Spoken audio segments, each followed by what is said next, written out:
Hello माझ्या मित्रांनो. तर तुम्ही माझे प्रिव्हियस व्हिडिओ लेक्चर्स मूलद्रव्याचे आवर्ती वर्गीकरण म्हणजेच पिरियॉडिक क्लासिफिकेशन ऑफ एलिमेंट्सवर तुम्ही माझे व्हिडिओ लेक्चर्स बघितले असेल. पुन्हा तुमच्यासाठी घेऊन आलो आहे मी आता विज्ञान भाग 1चा पहिला धडा, दॅट इज ग्रॅव्हिटेशन, मराठीमध्ये त्याला बोलतात गुरुत्वाकर्षण. तर चला, आजच्या व्हिडिओ लेक्चरमध्ये मी साईनाथ नारायण भावसार तुमचं मनपूर्वक स्वागत करतो.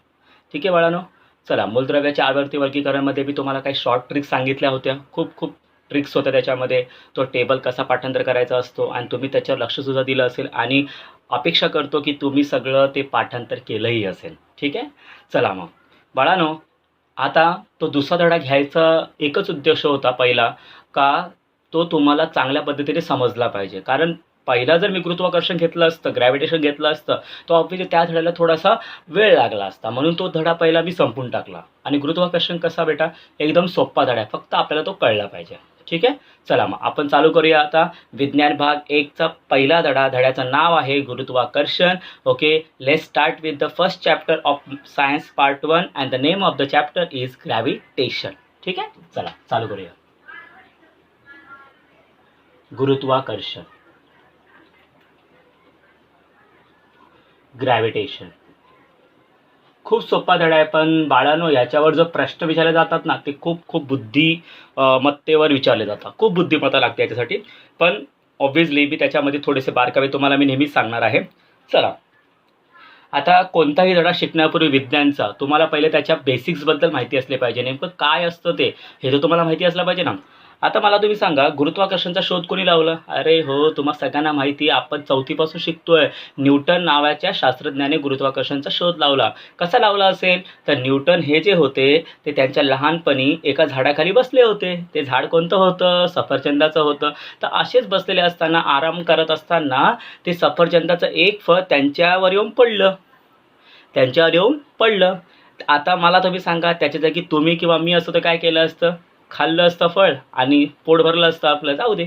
पण त्या व्यक्तीने म्हणजे न्यूटन साहेबांनी काय केलं, तर तो सफरचंदाचं फळ खालीच का पडलं, का ते वरती गेलं नाही, याचं विचार करू लागले. भरपूर जणांना विचारलं, पण कोणाकडेही त्यावेळी समर्पक उत्तरं नव्हती. आणि त्याच्यानंतर त्याचा शोध करता करता त्यांना एका गोष्टीचा शोध लागला, तो म्हणजे गुरुत्वाकर्षण.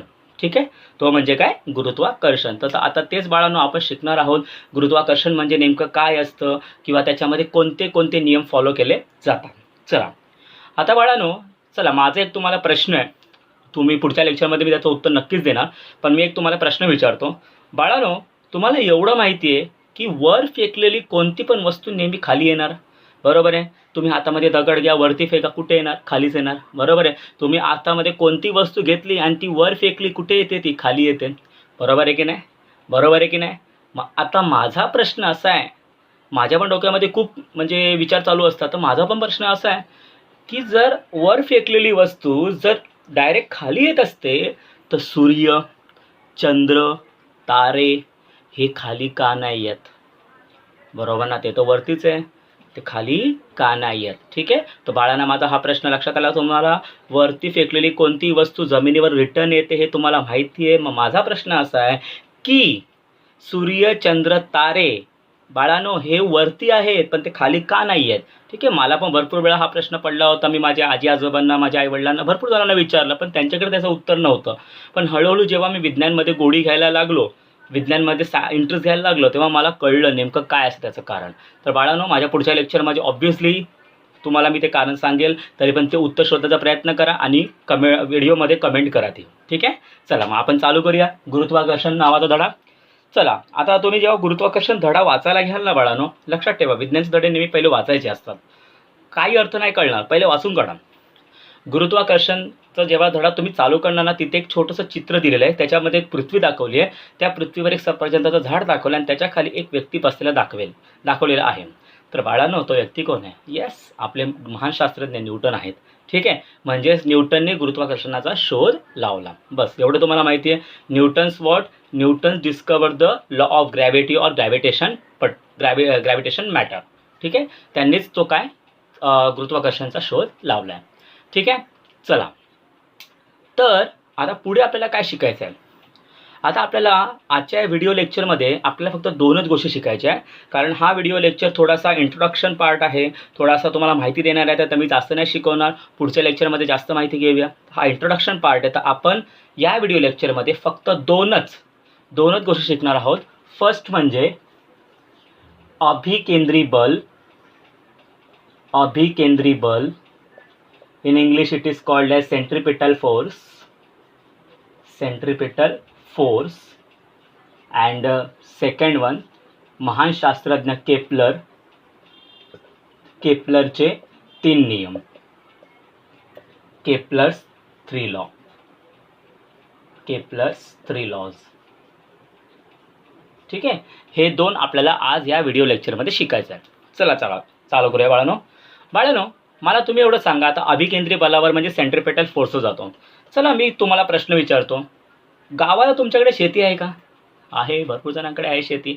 ठीक आहे, आता तुम्हाला एवढं माहिती आहे, शेती असेल तर त्याच्यामध्ये ऑब्व्हियसली पिकं उगवणार आहेत, आणि पिकं उगवणार तर ऑब्व्हियसली त्याच्यावर पाखरं येऊन बसतात. पाखरं म्हणजे काय, तर कावळे चिमण्या येऊन बसणार आहेत, बरोबर आहे. आणि ती कावळे चिमण्या काय करतात, तर ते जे रोप आलेलं आहे किंवा पीक आलेलं आहे त्याला काय करणार, खायचा प्रयत्न करणार. मग आपण त्यांना काय करतो, त्यांना पळवून लावायचा प्रयत्न करतो. त्याच्यासाठी 2 गोष्टी वापरतो. कोणत्या गोष्टी, नाही का, असं एक बुजगावना म्हणून आपण ठेवतो, एक पर्टिक्युलर स्ट्रक्चर बनवतो, आणि ते स्ट्रक्चर बरोबर शेताच्या मधोमध ठेवतो, आणि ते स्ट्रक्चर बघून कावळ्या आणि चिमण्या म्हणजे हे निघून जातात. आणि राजानं अजून एक गोष्ट करतो, त्याला मराठीमध्ये गोफण बोलतात. काय बोलतात, गोफण.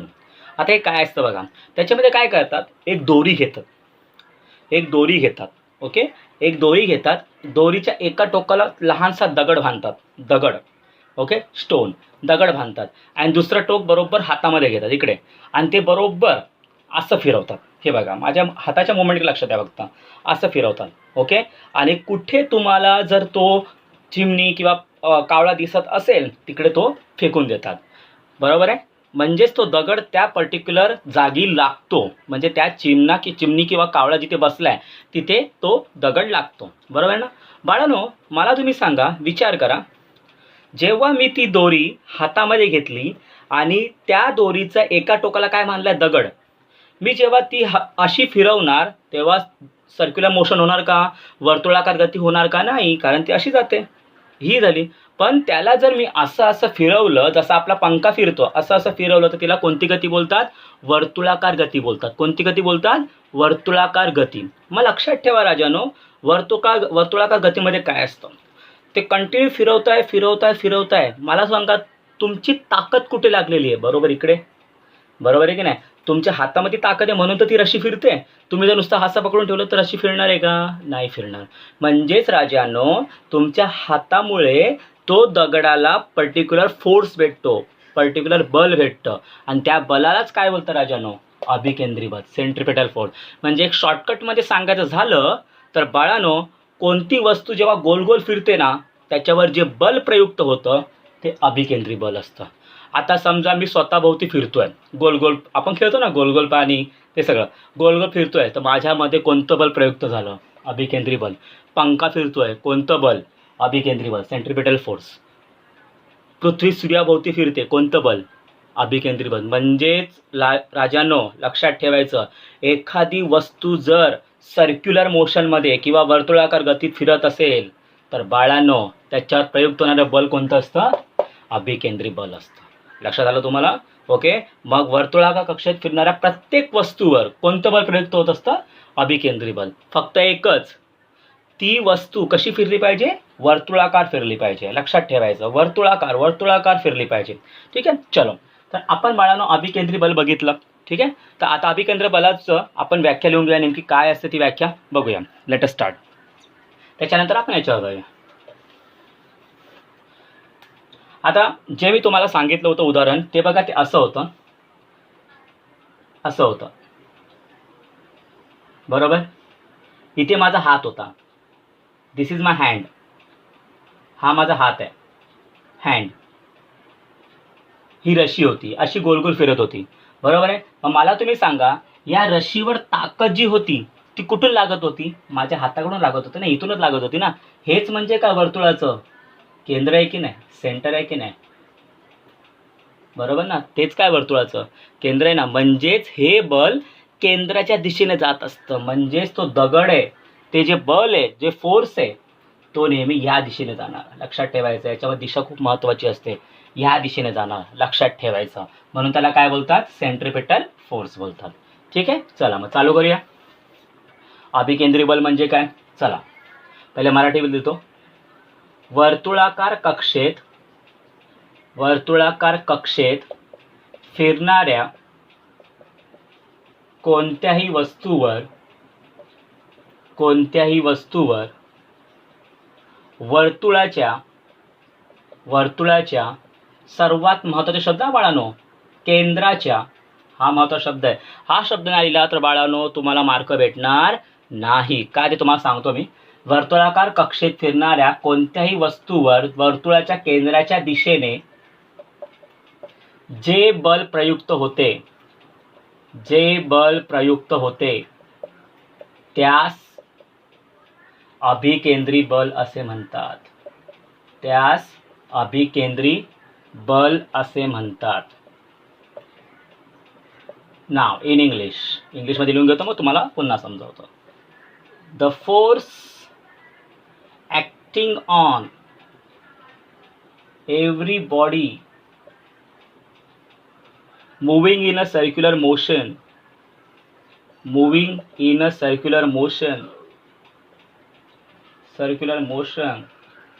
towards the and force acting towards म्हणजे कडे, म्हणजे तिथे जातोय. towards the center of circle is called centripetal force. ठीक आहे, कळलं तुम्हाला एवढं? तर बाळांनो पुन्हा मी समजवतोय. समजा तुमच्याकडे पंखा आहे, बघा पंखा आहे. ओके, हे पंख्याचं समजा ते मधला गोल आहे, आणि इकडे राजांनो पाते तुम्हाला माहिती आहे ब्लेड्स आहे. ठीक आहे, मग मला तुम्ही सांगा, जेव्हा आपण बटन चालू करतो तेव्हा ऑब्व्हियसली हे फिरणार ना, पहिले हे फिरणार ना, बरोबर ना, मधला भाग फिरतो, त्याच्यानंतर हे पाते फिरतात की नाही. मग मला तुम्ही सांगा, हे जे पाते आहेत, हे जे ब्लेड्स आहेत, त्यांचं फोर्स कोणत्या दिशेने असतं? बरोबर सेंटरच्या दिशेने असतं. म्हणून तुम्हाला हवा लागते. जर असं असतं तर तो बाहेर असतं तर तुम्हाला हवा लागली असते कधी नाही. तर या प्रत्येक ब्लेडवर लक्षात ठेवायचं, या प्रत्येक ब्लेडवर जे पण फोर्स येणार आहे, जे पण बल आहे, ते नेहमी ह्या दिशेने असणार. लक्षात ठेवायचं. मग तसंच राजानो, जर एखादी वस्तू वर्तुळाकार फिरत असेल, समजा ही ती वस्तू आहे आणि हा सेंटर आहे, तर हिचं बल कोणत्या दिशेने असणार? वर्तुळाच्या दिशेने असणार, केंद्राच्या दिशेने असणार. कळलं तुम्हाला एवढं? तर बाळांनो, अभिकेंद्री बल म्हणजे काय? तर जे बल वस्तूवर प्रयुक्त होतं, पण कोणाच्या दिशेने असतं? केंद्राच्या दिशेने, म्हणजे सेंटरच्या दिशेने असलं पाहिजे, बाहेर नसलं पाहिजे. कळलं तुम्हाला एवढं? The force acting on every body moving in a circular motion and force acting towards the center of circle. Always remember, towards the center of circle. जर हा शब्द लिहिला नाही तर त्या व्याख्येची काहीच किंमत नाही राहणार राजांनो. लक्षात ठेवायचं. फक्त एक लक्षात ठेवा, कोणाच्या दिशेने असते? केंद्राच्या दिशेने, सेंटरच्या दिशेने. लक्षात ठेवायचं. चला आपण पुन्हा अजून एक घेऊया. समजा हा सेंटर आहे आणि ही वस्तू आहे. आता समजा ही वस्तू गोल गोल फिरते अशी गोल गोल फिरते. मग मला तुम्ही सांगा, या वस्तूचा फोर्स कुठे असेल? इथे असेल. लक्षात ठेवायचं, कारण ह्याच्यामुळे ही फिरते. ओके, ह्याच्यामुळे हे नाही आहे, ह्याच्यामुळे हे अवेलेबल आहे आपल्याला, हे लक्षात ठेवायचं. ठीक आहे बाळांनो? ओके, चलो. तर बाळांनो, ही एवढी व्याख्या लिहून घ्या, त्याच्यानंतर आपण याची उदाहरणं घेऊया. चला, मला तरी वाटतं तुम्ही लिहून घेतलं असेल. व्हिडिओ पॉज करा, तुम्ही ते लिहून घ्या, त्याच्यानंतर मग उदाहरणं तुम्ही लिहून घेऊ शकता. ठीक आहे, चला मग याची उदाहरणं घेऊया अभिकेंद्री बलाची. तर बाळांनो, पहिलं तर सर्वात महत्त्वाचं उदाहरण आहे. उदाहरण, एक्झाम्पल्स. फर्स्ट, पृथ्वीची सूर्याभोवतीची गती.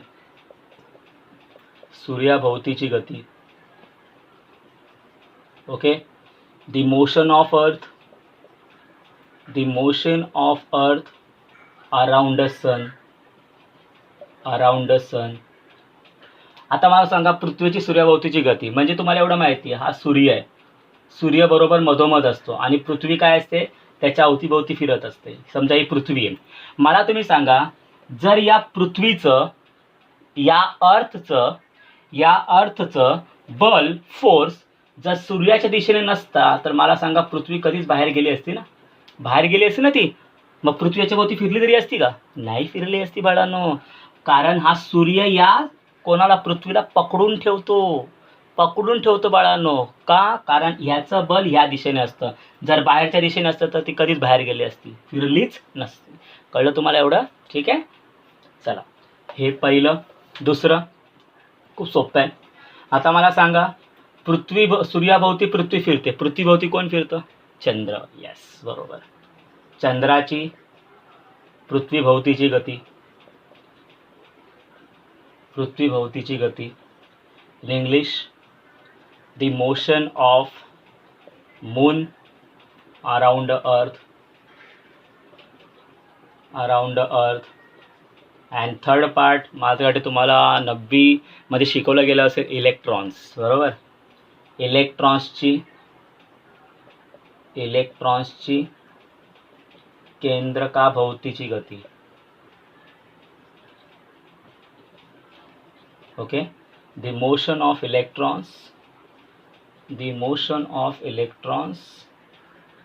around the nucleus. बरोबर ना? हे तर तुम्हाला माहितीच आहे ना. आपण पेरियॉडिक टेबलमध्ये सुद्धा शिकलेलो आहे, आवर्त सारणीमध्ये सुद्धा शिकलेलो आहे सगळं. चौथं जर उदाहरण घ्यायचं झालं तर आपलं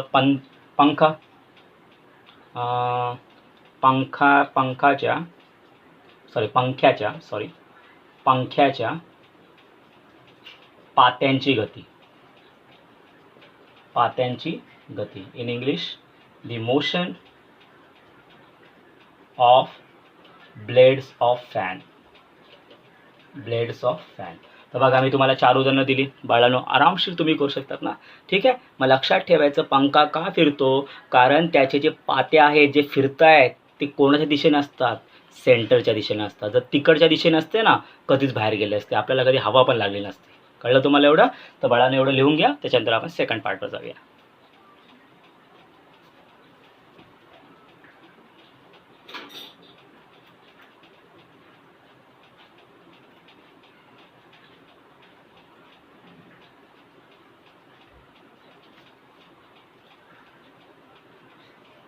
चला बाळांनो, पुढचं. आता गुरुत्वाकर्षणमध्ये पहिला टॉपिक तर संपला, अभिकेंद्री बल म्हणजे काय. त्याच्यानंतर एक नवीन शास्त्रज्ञ आले, त्यांचं नाव होतं योहानस केपलर. काय नाव होतं? योहानस केपलर. तर ह्यांनी 3 नियम मांडले. ओके. यांनी किती लॉज मांडले? 3 लॉज मांडले, 3 लॉज. ओके. आता बघूया ते नियम काय असतात. आणि बाळांनो, बोर्डाचा प्रत्येक वेळी तुम्ही प्रश्नपत्रिका बघा, हा प्रश्न आलेलाच असतो, केपलरचे नियम लिहा. ओके. तर बाळांनो, या धड्यामधला हा मुख्य प्रश्न, it is the main question of this chapter. Right Kepler's law. केपलरचे नियम लिहा. आता तुम्हाला मी तिन्ही नियम लिहून दाखवतो आणि तुम्हाला समजावून सुद्धा सांगतो. ठीक आहे. चला,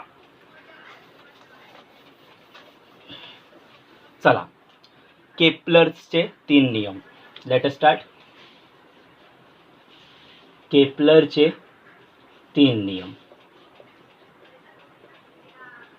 केपलर्स 3 लॉज. आता केपलरचे 3 लॉ आहे आणि लक्षात ठेवायचं बाळांनो, ते लॉ क्रमाने पाठांतर करायचे, ऑर्डरमध्ये पाठांतर करायचे. पहिला म्हणजे पहिलाच, दुसरा म्हणजे दुसराच आणि तिसरा म्हणजे तिसराच. असं नाही आहे की सर मला हा नियम आठवतो मी हा लिहिला. नाही. जर तुम्हाला परीक्षेमध्ये प्रश्न विचारला असेल केपलरचा पहिला नियम लिहा, तर तुम्हाला पहिला नियमच लिहावा लागणार. तुम्हाला वाटतंय सर मला पहिला नियम नाही पाठांतर आहे, मी दुसरा तिसरा लिहितो, काय करणार? तो तर केपलरचा पण आहे ना, तो केपलरचाच आहे ना. पण बाळांनो, प्रत्येक शास्त्रज्ञाने स्वतःचे काही नियम मांडलेले असतात, त्यांना नंबर दिलेले असतात. लक्षात ठेवायचं आहे. म्हणून केपलरचा पहिला नियम, केपलरचा दुसरा नियम आणि केपलरचा तिसरा नियम अशी त्यांची नावं आहे. त्यांची तुमची तंतोतंत पाठांतर असली पाहिजे. ठीक आहे. ओके. लक्षात आलं? बाहाट कम्प्लिटली असली पाहिजे तुम्हाला. चला, एकदम सोपं आहे. तर आपण ते वेजने गेलो तर चला, पहिला नियम, केपलरचा पहिला नियम. Kepler's first law. बघा नेमकं काय. ग्रहाची कक्षा ही लंबवर्तुळाकार असून सूर्य त्या कक्षेच्या एका नाभीवर असतो. एका नाभीवर असतो. ठीक आहे, हा तो नियम झाला. नाव in English, the orbit of a planet around a sun is an ellipse having sun at its one foci. याला काय बोलतात? फोकाय. ओके, फोकी नका बोलू, फोकाय बोलतात त्याला. ठीक आहे, एकदम सोप्पा नियम आहे. बघा, ग्रहाची कक्षा ही लंबवर्तुळाकार असून सूर्य त्या कक्षेच्या एका नाभीवर असतो. The orbit of a planet आहे ना.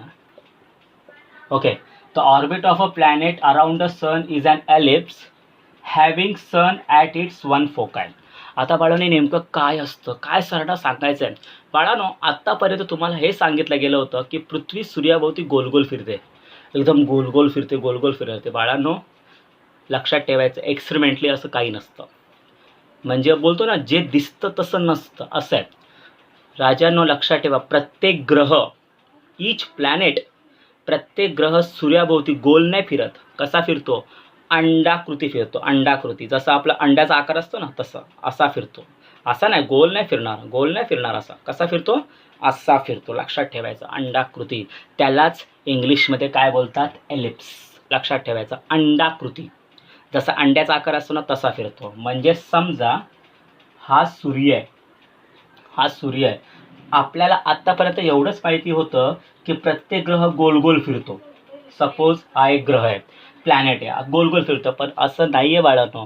केप्लरने काय सांगितलं, तर हा समजा सूर्य आहे, तर प्रत्येक ग्रह गोल नाही फिरणार. कसा फिरणार? अंडाकृती फिरणार. असा फिरतो राजांनो, लक्षात ठेवायचं. ओके, त्यालाच इंग्लिशमध्ये काय बोलतात? एलिप्स.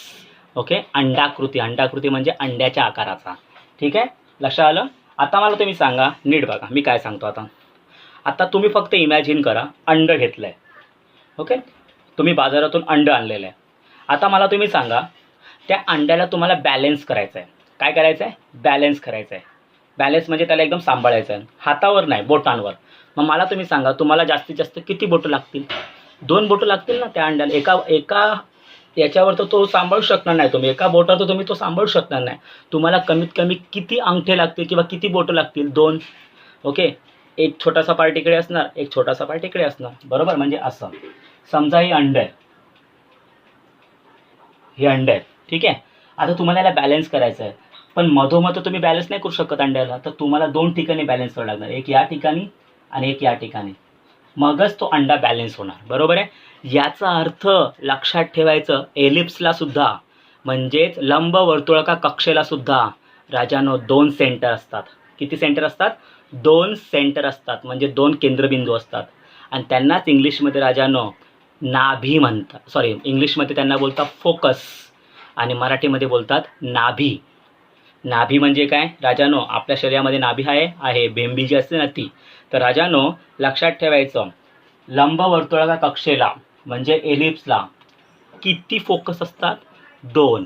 किती फोकस असतात? 2. किती नाभी असतात? 2. आणि सूर्य या दोघांपैकी एकावर असतो, असं लिहिलेलं आहे.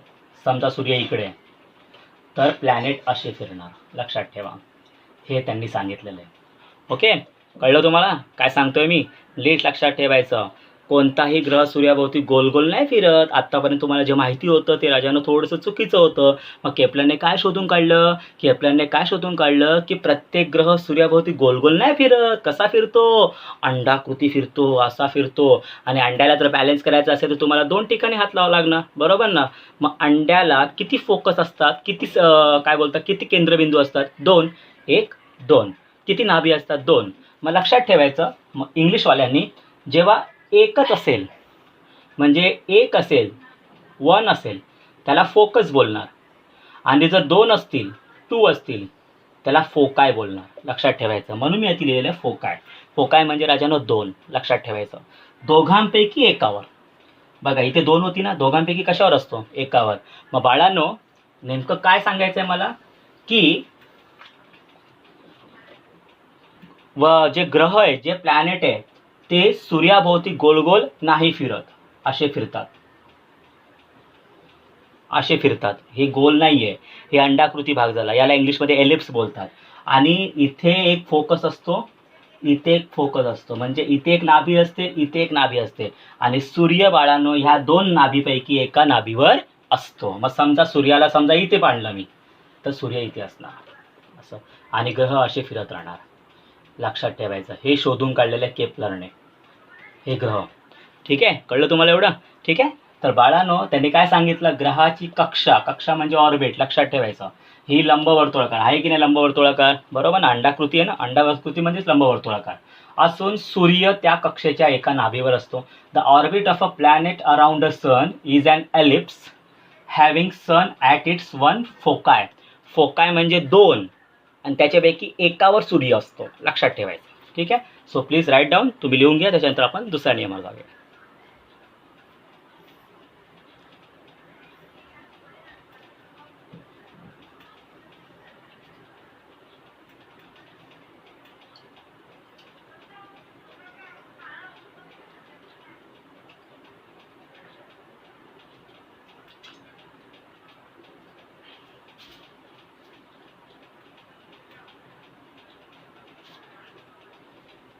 चला नेक्स्ट, आता आपण घेऊया केप्लरचा दुसरा नियम.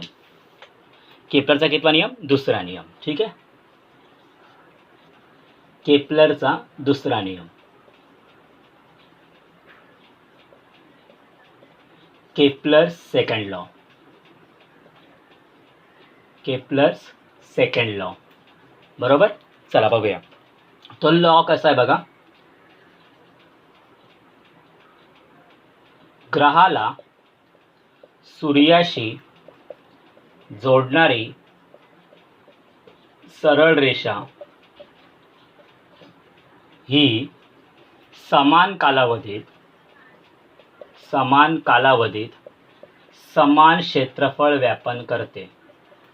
समान क्षेत्रफळ व्यापन करते. In English, the line joining the planet and sun sweeps an equal areas in equal interval of time.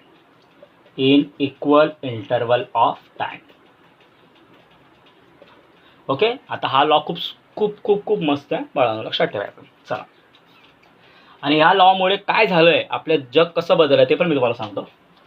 केप्लरचा दुसरा नियम काय सांगलाय, ग्रहाला सूर्याशी जोडणारी सरळ रेषा ही समान कालावधीत समान क्षेत्रफळ व्यापन करते. Okay. The line joining the planet and sun sweeps and equal areas in equal interval of time. याचा अर्थ काय? चला बाळांनो, मी तुम्हाला याचा पहिले अर्थ समजावून सांगतो. ठीक आहे. चला, अर्थ समजवण्यासाठी बाळांनो पहिले तुम्ही लिहून घ्या, त्याच्यानंतर मी तुम्हाला अर्थ समजवतो येतं, कारण मला थोडंसं जास्त जागा लागणार आहे, इकडे ते समजवता नाही येणार आहे. ठीक आहे. तर 10 सेकंद लिहून घ्या, त्याच्यानंतर मी तुम्हाला समजवतोय.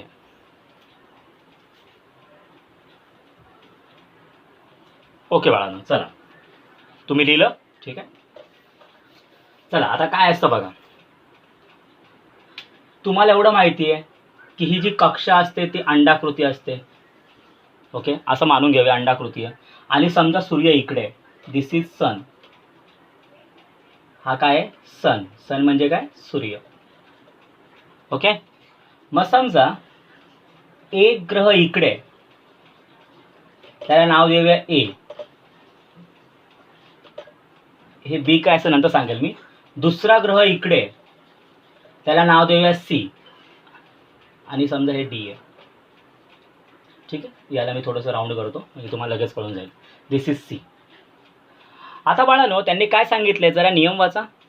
ग्रहाला सूर्याशी जोडणारी सरळ रेषा म्हणजे ग्रह आणि सूर्य म्हणजे प्लॅनेट आणि सन यांना सरळ रेषा काढायची. मग बघा, तुम्हाला सन दिसला, हा तुमचा ग्रह दिसला, चला सरळ रेषा काढला. त्याच्यानंतर सी पण एक प्लॅनेट आहे. लक्षात ठेवा, बी आणि डी हे प्लॅनेट नाही, ग्रह नाही आहे, ते काहीतरी वेगळं आहे, ते मला नंतर सांगायचं तुम्हाला. ठीक आहे, जोडलं. आता बाळांनो समजा हे ग्रह नाही. आता बघा बाळांनो, मला तुम्ही सांगा, हे बघा याच्यामुळे बघा हा एवढा एरिया तयार झाला की नाही, बरोबर ना, हा एवढा एरिया तयार झाला ना, मग याला बोलतो क्षेत्रफळ. तर आपण हे असं रंगवूया, याला बोलतो आपण क्षेत्रफळ आणि ह्याला आपण नाव देऊया A1. काय नाव देऊया? A1. म्हणजेच बाळांनो या दोन ग्रहामुळे एवढं क्षेत्रफळ व्यापन झालं. ओके, एवढा एरिया कव्हर केला. आता समजा टी या कालावधीमध्ये, म्हणजे समजा जवळजवळ किती 2-3 तासामध्ये, आपण असं मानून चालूया 2-3 तासामध्ये ए हा स्वतःच्या जागेवर वरून समजा बी या ठिकाणी गेला.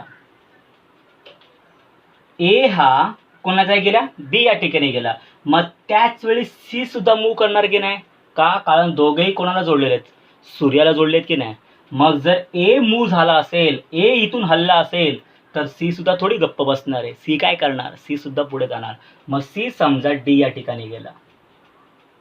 कुठे ठिकाणी गेला? डी. मग आता मला तुम्ही सांगा, जुनी पोझिशन काय होती त्या ग्रहांची? ए आणि सी. नवीन पोझिशन काय आली? बी आणि डी. चला त्याला जोडून घेऊया, सूर्याशी जोडून घेऊया.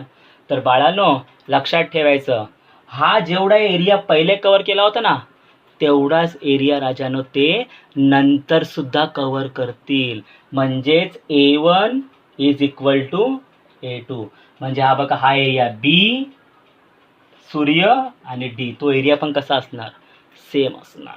आता याचा अर्थ काय मला तुम्ही सांगा, जर यांनी सेम एरिया कव्हर केला नसता, सेम क्षेत्रफळ व्यापन केलं नसतं, तर राजानो आपला एक दिवस किती तासांचा असतो? 1 डे किती आवर्सचा असतो? 24 आवर्सचा. तर आज एक दिवस 24 तासांचा असता, उद्या दुसरा दिवस 30 तासांचा असता, परवाचा दिवस 35 तासांचा असता, नंतरचा दिवस 40 तासांचा असता. म्हणजे प्रत्येक महिन्यामध्ये दिवसाचे तास बदलले असते. असं होतं का कधी? नाही होत, बरोबर ना. 24 तास तर 24 तासच राहतात. कारण का? एकच कारण, जेवढ्या वेळात हा ग्रह इकडे फिरतो तेवढ्याच वेळात दुसरा ग्रह सुद्धा तिकडेच फिरणार. म्हणून ते एरिया कसे असतात? समान असतात बाळांनो. ते एरिया कसे असतात? समान असतात. समजा हा एरिया 10 आहे आणि हा एरिया 9 असता, तर बाळांनो लक्षात ठेवायचं, एरिया इक्वल झाला का? मग एक दिवस 24 तासाचा असेल, दुसरा दिवस 25 तासाचा असेल, तिसरा दिवस 23 तासांचा असेल. असं आपल्या जीवनात कधी झालं आहे का? नाही. आपल्याला सगळ्यांना इक्वल आवर्स भेटले की नाही? 24 आवर्स. म्हणून राजांनो लक्षात ठेवायचं, A1 आणि A2 सेम असल्यामुळे, म्हणजे दोन्ही क्षेत्रफळ सेम असल्यामुळे बाळांनो आपण 24 तासांचा दिवस बघू शकतो. कधी दिवसाचे तास बदलत नाही. लक्षात ठेवायचं. मग कोणी मदत केली हे शोधायला? केपलरच्या दुसऱ्या नियमाने. तर त्याने काय सांगितलं? ग्रहाला सूर्याशी जोडणारी सरळ रेषा समान कालावधीमध्ये, म्हणजे हा जर 2 तासामध्ये इकडे गेला असेल तर हा पण 2 तासामध्येच जायला पाहिजे. ओके, समान कालावधीत समान क्षेत्रफळ व्यापन करते. कळलं? कळलं बाळांनो तुम्हाला? Okay, the line joining the planet and the sun sweeps in equal areas in equal interval of time. जर ते इक्वल एरिया नसते ना राजानो, तर मी तुम्हाला सांगतो दिवस आपला कसा पण कोणत्या पण तासाचा असता. आजचा दिवस 24 तासांचा असता, उद्याचा दिवस 25 तासांचा असता. काहीच कळलं नसतं. वेळ आपल्याला घड्याळाचा उपयोगच झाला नसता.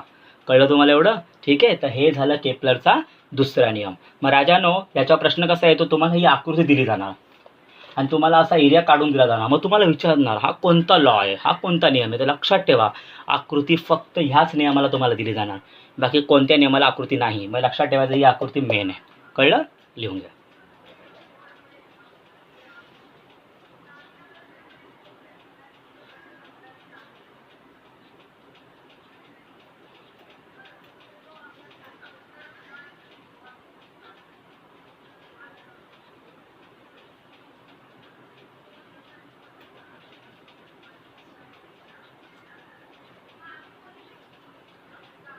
चला पुढचं, केपलरचा शेवटचा नियम, तिसरा नियम.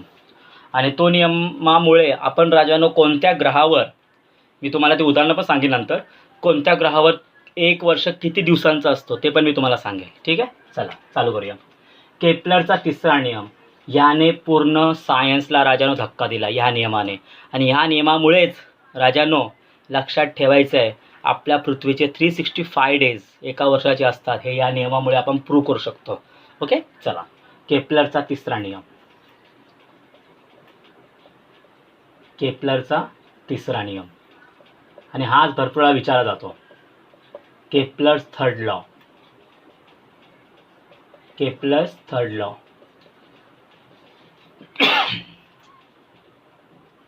सूर्याची, तो लॉ असा आहे, सूर्याची परिक्रमा करणाऱ्या ग्रहाच्या आवर्तकालाचा वर्ग, आवर्तकालाचा वर्ग हा त्या ग्रहाचे सूर्यापासूनच्या सरासरी अंतराच्या घनाशी समानुपाती असते. थोडासा मोठा आहे पण तुम्हाला लगेच कळून जाईल. समानुपाती असतो. ओके, झाला नाही. नाव in English, the square of its period of revolution around the sun is directly proportional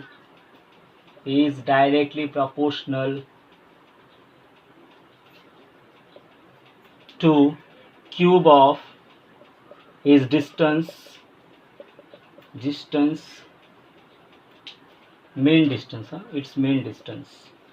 mean distance from sun.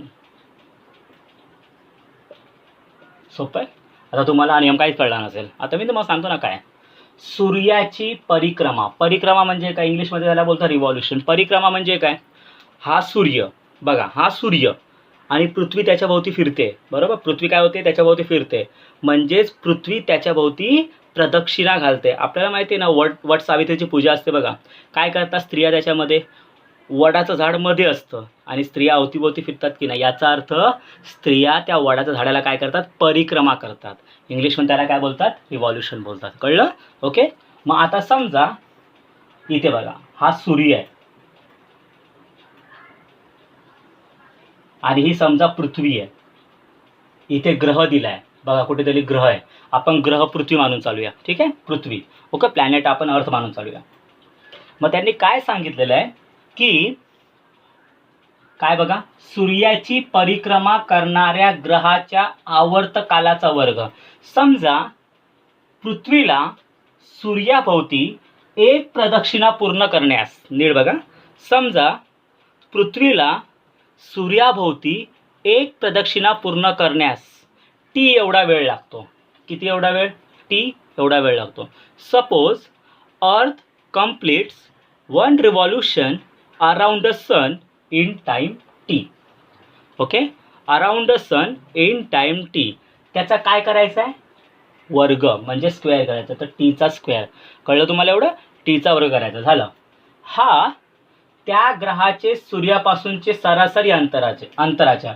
मग समजा पृथ्वी इकडे आणि सूर्य इकडे आणि त्यांच्यामधलं अंतर, डिस्टन्स, ते आपण स्मॉल आर मानून चालूया. काय मानून चालूया, स्मॉल आर. डिस्टन्स आपण मानून चालूया small R. Suppose the distance between the planet and the sun is small R. त्यांच्या सरासरी अंतराच्या जे आपण आर मानलंय, कशाशी, घनाशी. घन म्हणजे काय, क्यूब. समानुपाती म्हणजे डायरेक्ट प्रपोर्शन. असं झालं ना आपलं उत्तर तयार. कळलं तुम्हाला एवढं. बघा मग कसं आहे बघा, हे पाठांतर असताना लगेच कळतं बघा.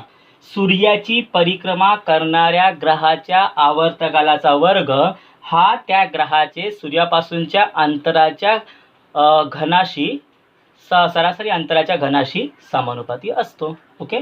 The square of its period of revolution around the sun is directly proportional to the cube of its mean distance from sun. एकदम सोपं आहे की नाही. मग बाळांनो, हा नियम तुम्ही लिहून घेतला असेल. हा नियम तसा पाठांतर करायचा बाळांनो, लक्षात ठेवायचं आहे. आता मी हा तुम्हाला एक्सप्लेन करतो, नीट बघा. तर बाळांनो, T square directly proportional to R cube, बरोबर आहे. मग मला तुम्ही सांगा, टी स्क्वेअर हे चिन्ह घालवण्यासाठी बाळांनो मला काहीतरी कॉन्स्टंट ठेवावं लागेल ना, काहीतरी स्थिर ठेवावं लागतं ना. लक्षात ठेवायचं. बरोबर, आपण घेऊया के. काय घेऊया? के. के इंटू आर क्यूब. मग समजा बाळांनो 2 ग्रह आहेत. एक पृथ्वी आहे, सपोज 2 ग्रह आहे. एक अर्थ आहे आणि दुसरा समजा ग्रह आहे गुरु, ज्युपिटर आहे. गुरुला काय बोलतात? ज्युपिटर. हा गुरु आहे. समजा पृथ्वीचा जो टाईम आहे तो आपण T1 मानूया. गुरुचा जो टाईम आहे सूर्याभोवतीचा फिरण्याचा तो आपण T2 मानूया. समजा पृथ्वीचं सूर्यापासूनचं अंतर समजा R1 आहे आणि गुरुचं सूर्यापासूनचं अंतर समजा R2 आहे.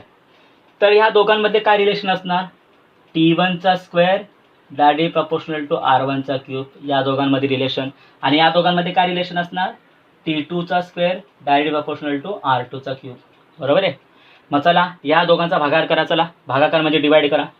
T1चा स्क्वेअर अपॉन हा घ्या T2चा स्क्वेअर बरोबर R1चा घन अपॉन R2चा घन.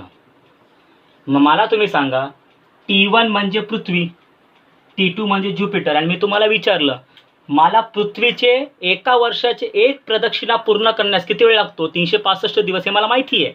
बरोबर आहे. मग पृथ्वीचे T1 मला माहिती आहे किती? 365 डेज. मग त्याच्यावरून मला तुम्ही सांगा मी गुरुचे एका वर्षाचा किती टाईम असेल, किती दिवस असतील ते काढू शकतो की नाही? नाही कळलं पुन्हा ते सांगतो. मला तुम्ही सांगा T1 म्हणजे काय? पृथ्वीचा कालावधी. मला सांगा पृथ्वी सूर्याला एक प्रदक्षिणा किती दिवसात घालते? 365 डेज. बरोबर ना. 365 दिवसात एक प्रदक्षिणा पूर्ण करते की नाही ती? म्हणजेच T1 मला माहिती आहे 365. मग मला समजा T2 काढायचा. म्हणजे मी तुम्हाला विचारलं सांगा रे गुरु त्या सूर्याला प्रदक्षिणा किती दिवसात घालेल? मला सांगा. मी करू शकेल ना याच्यावरून? कारण मला R1 माहिती आहे, मला R2 माहिती आहे, मला T1 माहिती आहे. मग मी T2 काढू शकतो आरामशीर. म्हणजेच राजांनो ह्या सूत्रावरून आपण कोणत्याही ग्रहाचा सूर्याला एक प्रदक्षिणा 1 कंप्लीट रिव्हॉल्यूशन करण्यास किती वेळ लागतो ते काढू शकतो. ओके, लक्षात ठेवायचं. आणि गुरुला सामान्यपणे गुरुचा 1 वर्ष म्हणजे 1032 दिवस. लक्षात ठेवा बाळांनो. आणि आपलं 1 वर्ष म्हणजे 365 दिवस असतात. ठीक आहे. आता मी तुम्हाला प्रूव्ह करून दाखवेल नंतर.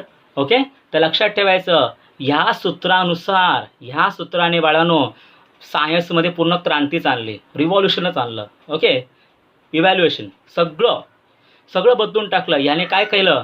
या सूत्राने आपण कोणताही ग्रह सूर्याला किती दिवसात एक फेरी मारतो ते काढू शकतो.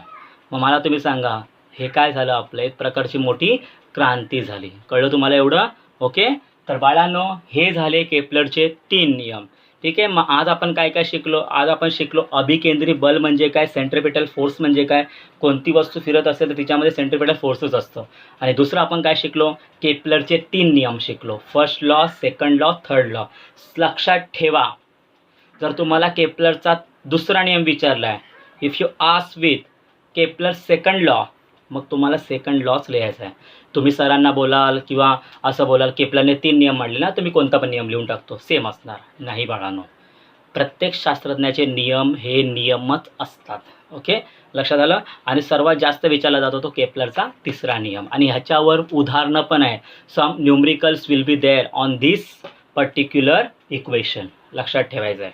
कळलं? तर बाळांनो तुम्ही आता हे पूर्णपणे पाठांतर करा आणि खरंच व्हिडिओ आवडल्यास लाईक करा. आणि मी जो प्रश्न विचारला तुम्हाला सुरुवातीलाच त्याचं उत्तर नक्की मला कमेंट करा. आणि पुढच्या लेक्चरमध्ये मी तुम्हाला त्याचं उत्तर देईन. आणि पुढच्या लेक्चरमध्ये आपण शिकूया न्यूटनचे गुरुत्वाकर्षणाचे नियम काय असतात. ठीक आहे. चला आजचा लेक्चर आपण इथेच थांबूया. धन्यवाद.